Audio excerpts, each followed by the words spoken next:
ज्या मागण्या आहेत, समाजाचे जे प्रश्न आहेत ते वारंवार मांडले जातात. त्या दृष्टिकोनातून सरकार देखील निश्चित पावलं उचलत आहेत.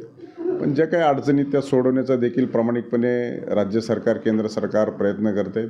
आणि म्हणून आरक्षणाच्या माध्यमातून होत असलेला मागणी आणि त्याला देत असलेला सरकार प्रतिसाद निश्चित स्वरूपामध्ये जे धनगरांना आरक्षण देण्यामध्ये विलंब होत आहे तोपर्यंत जे आदिवासींना किंवा शेड्यूल ट्राईबला सुविधा दिल्या जातात त्या धनगरांना सुविधा देण्याचं ऑलरेडीच शासनाने जाहीर केलेलं आहे.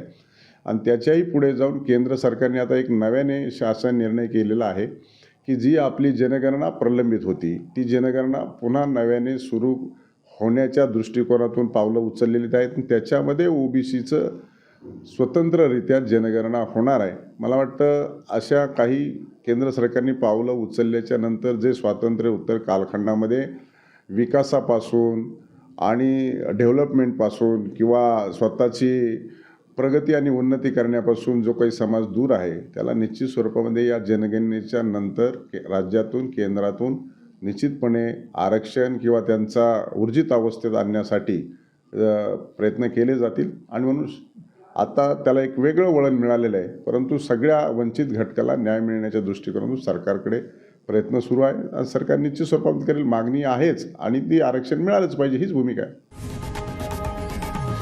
लोकशाही मराठी ऐका, पहा, जागरूक रहा.